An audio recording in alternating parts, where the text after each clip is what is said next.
У савецкі час быў папулярны такі анекдот.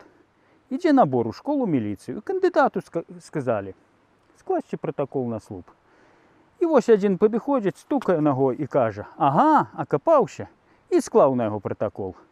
А потым паглядзеў уверх, увидзеў шклянкі перавернутыя. «Выпіваеш», і склаў другі пратакол. А потым яшчэ паглядзеў і заўважыў дрот, і склаў трэці пратакол за сувязь з замежжам.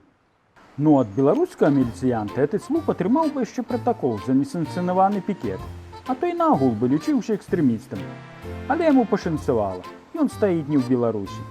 Ды і значок гэты да беларускай сімволікі недатычны, у яго іншы сэнс, які гэты, якія бацькі могуць сваім палічыць. Трэба сказаць, што закон аб масавых мерапрыемствах у нас стваралі вельмі мудрыя галовы. Бо рабі ты што, ці зусім не рабі, за пікет палічыць. Вот самі мяркуйце. Заўважце, як напісана, асабістых і іншых інтарэсаў, ды сумесная прысутнасць у загадзя вызначаным месцы. Дык гэта што атрымоўваецца? У адпаведнасці з гэтым законам лепш зусім на вуліцу не выходзіць. Нават на балкон лепш не выходзіць, бо яго могуць палічыць грамадскім месцам. Если ты вышел на улицу и стоишь на остановке общественного транспорта, ждешь транспорта, то фактически ты находишься в общественном месте, в заранее определенном, согласованном, вот, и с определенной целью, да, ты ждешь транспорта, когда он вовремя не приходит, люди начинают возмущаться, то есть выражают свои какие-то общественные интересы. То есть можно, в принципе, подгонять автозак, всех загружать и садить на 15 суток. Атрымоўваецца, это таксама пікет. У бязлюдным месцы, але ж у інтэрнэце. Але, на шчасце, это адбываецца не ў Беларусі. А вось у Беларусі будеш чакаць, каб дзіця з садка забраць. Пачнеш з іншымі бацькамі працу садка абмяркоўваць. За пікет палічыць. Школьникам, которые выскочили на перемену на улице и обсуждают своего, там, не знаю, директора или педагога, который им ставит двойки, они тоже выражают свою гражданскую позицию в общественном месте.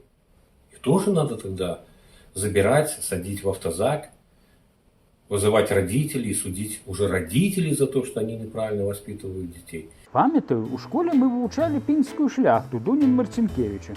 У творы суддзя Кручкоў судзіць і тых, хто ўдзельнічаў у бойцы, і тых, хто не ўдзельнічаў. Усей прочей шляхте, которая не видела драку, за то, что не видела,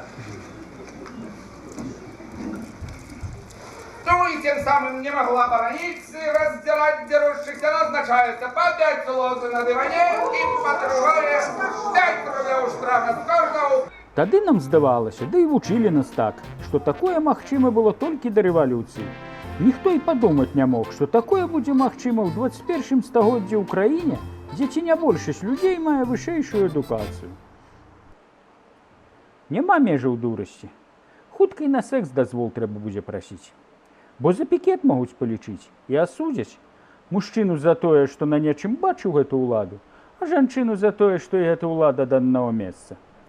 Хаця, калі большасць людзей так будзе лічыць, то і змены хутка настануць. Зміцер Лупач, Белсат.